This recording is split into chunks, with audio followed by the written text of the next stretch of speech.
आज हम लोग डिस्कस करेंगे डेलीगेशन और डिसेंट्रलाइजेशन में डिफरेंस क्या है।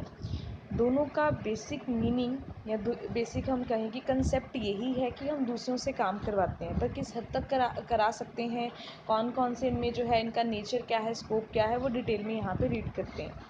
डेलीगेशन में इन्होंने लिखा है अपनी अथॉरिटी एंड रिस्पॉन्सिबिलिटी को आप लोगों ने आगे ट्रांसफ़र करना है टू दी सबॉर्डिनेट्स। वो किस में आता है? डेलीगेशन में। कि जब आप अपना काम अपने इमीडिएट सबॉर्डिनेट को ट्रांसफ़र कर देते हो। इमीडिएट सबॉर्डिनेट का मतलब ये है कि ए ने बी को ट्रांसफ़र कर दिया, बी ने सी को, सी ने डी को, तो मेरा इमीडिएट सबॉर्डिनेट कौन है? बी, और बी का इमीडिएट सबॉर्डिनेट सी। तो इस तरीके से जब आप अपना काम ट्रांसफ़र कर देते हो, आगे लोगों को काम करने के लिए बोल देते हो, वो डेलीगेशन है। दूसरी बात जो आगे कंसेप्ट आएगा भी, पर मैं आपको यहीं पे समझा देती हूँ कि डेलीगेशन है जो बेसिकली वो दो लोगों के बीच का प्रोसेस है। ए ने जब बी को काम ट्रांसफ़र करा, सुपीरियर ने सबॉर्डिनेट को काम ट्रांसफ़र करा, तो दो पर्सन इसमें इन्वॉल्व हैं, वो डेलीगेशन है। पर जब ज़्यादा पर्सन इन्वॉल्व हो जाते हैं या मैं बोलूँ कि डिफरेंट लेवल ऑफ मैनेजमेंट की बात आ जाती है, वो डिसेंट्रलाइजेशन हो जाएगा। ठीक है, सो यहाँ पे हमारा मीनिंग क्लियर हो गया कि डेलीगेशन का मतलब ये है कि अपनी अथॉरिटी को अपने सबॉर्डिनेट्स को ट्रांसफ़र करना। तो डिसेंट्रलाइजेशन क्या है? डिसेंट्रलाइजेशन का मतलब ये है कि अपने अथॉरिटी को सिर्फ सबॉर्डिनेट तक नहीं, but through out all levels, जितने आप लोगों के लेवल्स हैं, टॉप, मिडल, लोअर, ठीक है, तो यहाँ तक आप लोगों ने अपना सारा काम क्या कर देना है? ट्रांसफ़र कर देना है। सिर्फ काम ही नहीं, बल्कि जो आपने डिसीजन लेने हैं, पॉलिसीज़ या स्ट्रैटेजीज़ बनानी हैं, वो सारा काम आप लोगों को दे दिया, वो डिसेंट्रलाइजेशन है। अगर मैं डिसेंट्रलाइजेशन की एक और एग्जांपल दूं, तो इससे पहले मैं आपको सेंट्रलाइजेशन समझाऊंगी कि सेंट्रलाइजेशन क्या होता है। देखो, जितने बैंक हैं हमारे जलंधर में, हमारे पंजाब में, कमर्शियल बैंक्स हैं, पीएनबी है, एसबीआई है, इन सारे बैंक्स को रेगुलेट कौन करता है? इन सारे बैंक्स के लिए रूल्स एंड रेगुलेशन कौन बनाता है? आरबीआई। तो आरबीआई क्या है? हम अगर बात करूँ, ये सेंट्रल बैंक है। तो सेंट्रल मतलब यहाँ पे सेंट्रलाइजेशन हुई है कि बेसिकली आप लोग जो है कितना लोन दोगे, कितना आप इंटरेस्ट चार्ज करोगे, कितना आप लोग लेने वाले हो, ये सारी चीज़ें जो हैं वो सेंट्रल बैंक डिसाइड करता है, आरबीआई डिसाइड करता है। तो वहाँ पे सेंट्रलाइजेशन है। बट अगर मैं सेम एग्जांपल को ही कंटिन्यू कर रही हूँ, बट अगर आरबीआई कहे कि पीएनबी बैंक अपने रूल्स एंड रेगुलेशन सब कुछ खुद डिसाइड कर ले, जैसे काम करना है, जितना लोन देना है, जितने डिपॉजिट लेने हैं, वो सारे खुद देखे, और इसी तरीके से एसबीआई बैंक अपना अपना देखे, तो वो डिसेंट्रलाइजेशन है। कि जब आप लोगों को खुद को मैंने काम दे दिया कि आप खुद ही डिसाइड कर लो, खुद ही काम कर लो, क्योंकि मुझे ऐसे लगता है कि जो मेरे सबॉर्डिनेट्स हैं वो ज़्यादा पढ़े लिखे हैं, क्वालिफाइड हैं, एक्सपीरियंसड हैं, ठीक है, वो कैपेबल हैं, एफिशिएंट हैं। तो उस केस में मैं क्या कर सकती हूँ, जब मुझे इतना ट्रस्ट है अपने सबॉर्डिनेट्स के ऊपर या अपने लोअर लेवल्स के ऊपर, तो मैं अपना सारा काम जो है इंक्लूडिंग डिसीजन मेकिंग में सारा ट्रांसफ़र कर देती हूँ। वो है डिसेंट्रलाइजेशन। मतलब कोई सेंटर नहीं है, कोई एक ऐसा हेड ऑफिस नहीं है जो आप लोगों को रेगुलेट करेगा। ठीक है, आई होप आपको मीनिंग क्लियर हो गया होगा कि डेलीगेशन और डिसेंट्रलाइजेशन क्या है। इससे आगे हम पढ़ते हैं नेचर।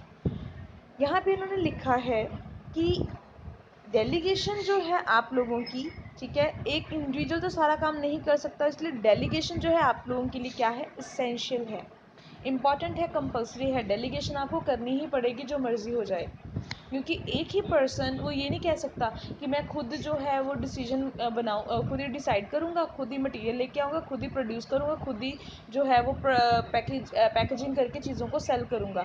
एक ही पर्सन इतने सारे कामों में एफिशिएंट नहीं हो सकता। अगर मैं लार्ज ऑर्गेनाइजेशन की बात करूँ, तो कहते फिर इसका क्या फ़ायदा क्या है? तो आप इसका सॉल्यूशन क्या ले सकते हो कि आप डेलीगेट कर दो, पॉलिसीज़ खुद बनाओ, बाकी का काम जो है प्रोडक्शन करनी, पैकेजिंग करनी, वो कौन करेगा? सबॉर्डिनेट्स करेंगे। तो इसलिए लिखा है कि डेलीगेशन इसेंशियल, इम्पॉर्टेंट है आप लोगों के लिए, बट डिसेंट्रलाइजेशन ऑप्शनल है। ठीक है। डिपेंड करता है टॉप मैनेजमेंट के डिसीजंस के ऊपर कि वो करना चाहें तो वो कर सकते हैं, वो ना करना चाहें वो नहीं कर सकते। अगर उनको लगता है कि उनकी ऑर्गेनाइजेशन लार्ज है, ठीक है, वो अकेले अपना सारा काम परफॉर्म नहीं कर सकते, तो उस केस में कहते हैं वो फिर क्या कर देंगे, डेलीगेशन डिसेंट्रलाइजेशन कर देंगे। सो ये ऑप्शनल है, it is up to top management whether they want to continue with centralization और डिसेंट्रलाइजेशन। नेक्स्ट वन आता है आपका पर्पस। रीज़न क्या है, क्यों डेलीगेट करते हैं हम लोग काम?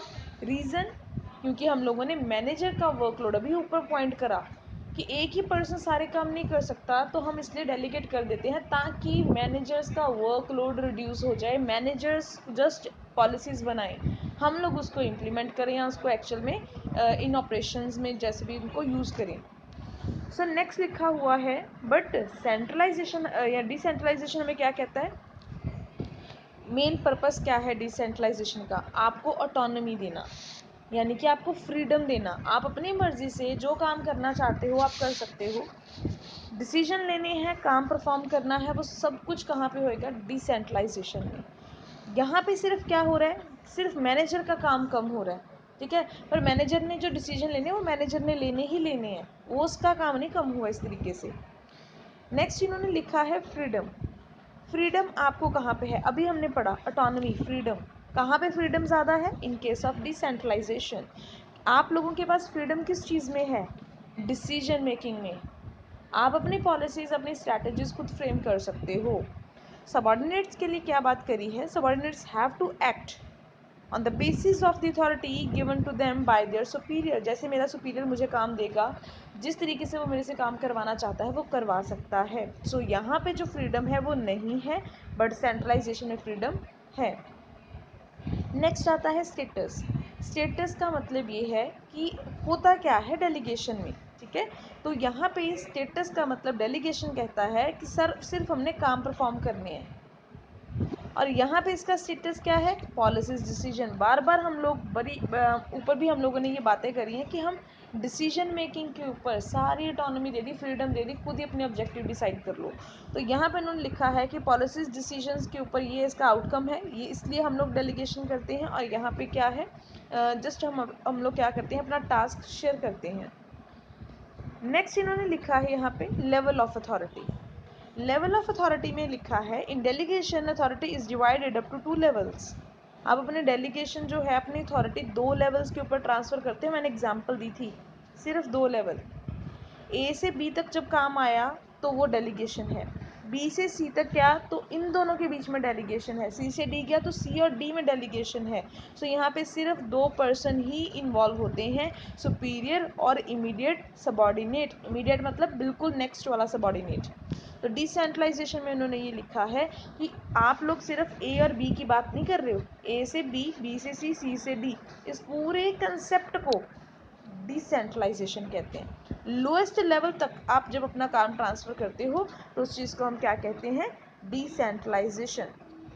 नाउ स्कोप क्या है, ठीक है, दायरा क्या है डेलीगेशन का? कहते हैं डेलीगेशन में सिर्फ वही limited to only 2 person, superior and subordinates, ये इसका दायरा, इससे ऊपर आगे नहीं जा सकता। पर ये एक्सटेंड हो रहा है कहाँ तक?